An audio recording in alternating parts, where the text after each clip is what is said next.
Well, that's exactly what we are doing. This is a new feature here on Talk Radio, Talking Business, in association with QuickBooks. So we will back your business with accounting software at your fingertips each week, covering topics of interest to the small business community.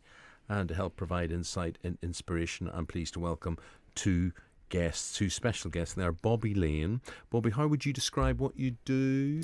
I work with lots of businesses, Eamonn, from start-up to growing companies in a bit of trouble, need to get back on track. You're like a Mr. Fix-It or a doctor or... Has been said sometimes. Yeah. But you're an accountant, really. I'm an accountant by training, but I've helped lots of companies in lots of ways. And beside Bobby is Guy Blaskey. Guy is founder of... Pooch Mutt, which I might be wrong here totally, but this will have something to do with dogs. Can you tell me exactly what it is? In the simplest way possible, we make health food for dogs. Health food for dogs? Oh, I need that. I've got a bit of a fat dog. Well, we do actually have a product called Slim and Slender, which is specifically do you make for that the for fat humans as well? We should. We get asked to a lot. Guy, I have to say, that Slim and Slender and the idea of health food for dogs is it's very interesting because it doesn't take much for your dog to put on extra weight. Yeah. And it is difficult when they look at you with that little begging face, wanting to eat all the time, and you feel, no, I can't give you anything. And you think, well, if that was me and I was really hungry, how could I survive? But the idea is you just get the diet right from the start. Yeah, I think there's a big problem, actually, which is... not that well known, but in UK pet food, there's a lot of the big pet food companies and a lot of the more popular, bigger brands put a lot of junk in their foods. I mean, most of them are owned by the confectionery companies Mars and Nestle anyway. So a lot of the foods tend to be full of stuff that isn't necessarily great for your dog. We look at it, there's a saying, everything you eat is either poison or medicine. And the goal should be to get as much medicine into your diet and as little poison as possible, and that's kind of the philosophy behind what we do. Well, I like hearing that. Yeah. Now, Bobby, from your point of view, you see somebody like Guy, everybody must have ideas what they want to do, but it's actually what's going to stand out in the market and what ultimately is going to make money and make you some money. Is it obvious to you he's got something here, or what way do you think when you hear what he's doing? Well, having spoken to Guy in depth, he's got a great business that's growing. He found a product that fitted a niche. It fitted into a market where there was something that was required, and it's growing, and he's been very successful. He's working with some of the biggest retailers, and it's a successful business model. I think, as you said, Eamonn, the key is to find a point of difference, find a product in a niche, or find a product that the market requires, and then take it to market in a way that people can access, and you can build a successful business off the back of that. Well, Guy, you've been going for 12 years, which sounds like it is already a successful business. Are you worried about Brexit? I mean, people are sick of that word, really. Yes. But are you? Very. You're very worried? Yeah, absolutely. Why? I mean, I think certainty is one thing. I mean, we trade internationally, we buy ingredients, we buy products internationally, and we sell internationally. I was part of a campaign run by Richard Reed, the founder of Innocent Smoothies, which was promoting us staying in Europe, and I very much want to be within Europe. I think it's ridiculous that anybody wants to be out of Europe, but that's, we had a referendum, which had I also think it's actually crazy that it's on such a small margin that we should be looking at such a hard Brexit as well. Because actually, when you listen to Theresa May talk, she talks about the will of the people, but she talks about it in a very black and white way, being the will of the people, but actually it was so close that actually the will of the people is probably somewhere in the middle. Yeah. Without getting involved in the politics, though, Guy, from your point of view at this time of the year, there has to be, as you start a new year, there's got to be business priorities, that as an accountant or whatever it is you do, you have to set down. This is a massive complication in the middle of all of that. So it's over to you, really. This is an extraordinary year. Maybe the next few years will be extraordinary. What do small businesses need to be doing? I mean, I know I got a wake-up call straight away because, again, your tax bill. Oh, the end of of January. the month, yeah. And you suddenly go, oh God. That's come round quickly. Yeah, exactly. But anyway, over to you. I think it's an exceptional year. As you said, we're facing challenges. Small businesses are facing challenges on an unprecedented scale. You're looking at the issues surrounding Brexit. We've got Making Tax Digital coming in on the 1st of April. There's an awful lot of issues that businesses are facing. But when we're talking to those companies, they need to focus on some key areas.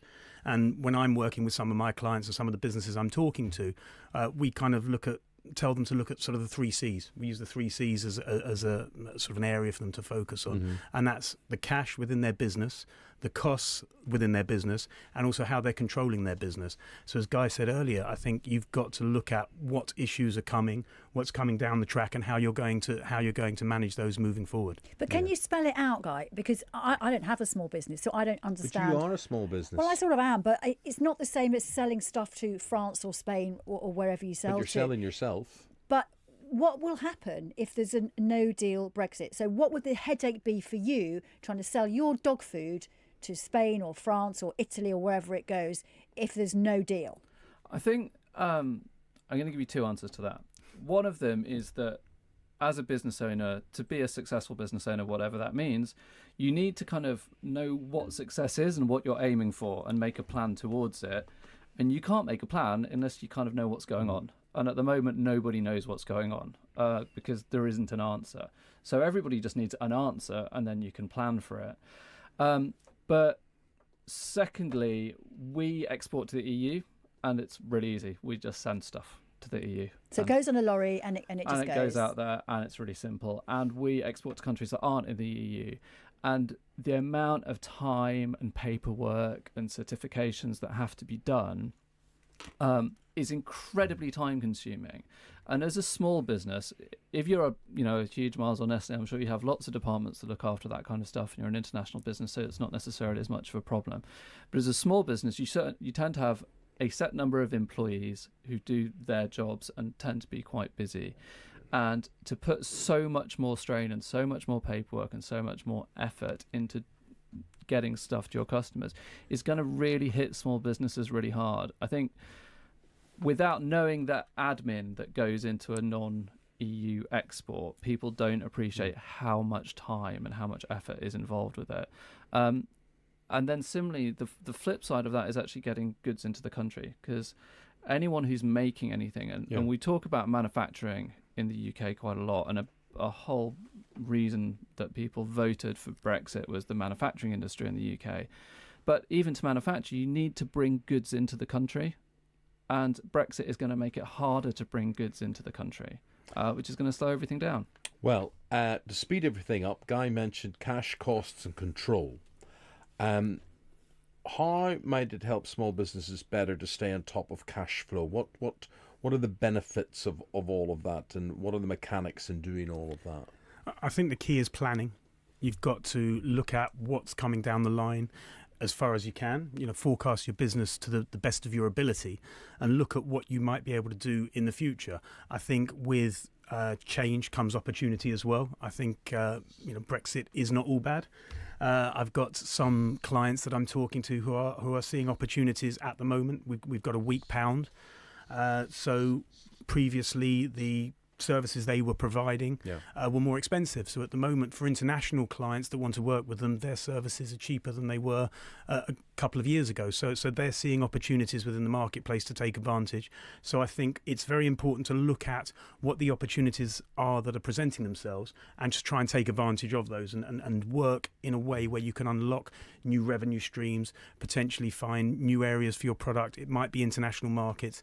It may not be. It may be a new product internally, or it might be international clients or international customers that want to work with you at the moment because it's slightly cheaper than it was before. Gentlemen, if I could take advantage of having you both here, and tell me if you don't want to answer this, don't answer this, but after the news, we are talking about men and hair loss, and we're talking about that because John Travolta... You're looking at the bald man now. The great contrast between you here. Well, thank you. John Travolta, he's talked about now hair transplants and weaves and wigs and all sorts of things he wears, and obviously it can be, it can be quite emotional, quite a big thing in many men's lives to have lose hair, wherever we're all at that stage. But what I'm really saying is, Guy, seems to have embraced his. Oh, sorry, Guy's embraced his baldness, and Bobby. no, Bobby. Bobby. Yes. Bob, sorry. And Guy's got great and Guy, hair. and Bobby has got great hair. So let's go to you first of all, Guy, with this. How? This is Bobby. Right. Okay. I'm the bald one. The bald one. Bobby. Sorry, Bobby. Bobby, losing your hair. Yes. Was it a demand on you? Was it psychologically? Was it difficult? Was it? Not really. I was in my early 20s, I suppose, when I lost my hair, and just thought at that quite point, young, isn't it? Yeah, it was going, and just thought shave it off and deal with it and move forward. And could you imagine life without it? I mean, I deal with it. You It'll make showering easier. We do have, if anyone's worried just on the subject, we do have a great hair loss for dogs. It takes me hours to get my hair like this in the morning. It really does. It's quite funny actually. You must have friends who've only ever known you like that, and then Yes. when you show them pictures of what you look like, they go, "Oh, you look horrible with hair." Exactly that. They don't believe it. Actually, they think it's a made up picture, but it's fine. Well, You look good. well We'll on it. be It's very fine. good. You both wear it well. Thank Right. you very much. Thank you. That was this week's Talking Business with QuickBooks. Join us the same time next Wednesday when we'll be discussing startups and self-assessment. To find out how QuickBooks can assist the accounting side of your business, you visit quickbooks.intuit.com. Talking Business with Eamonn Holmes on Talk Radio with QuickBooks, backing your business with accounting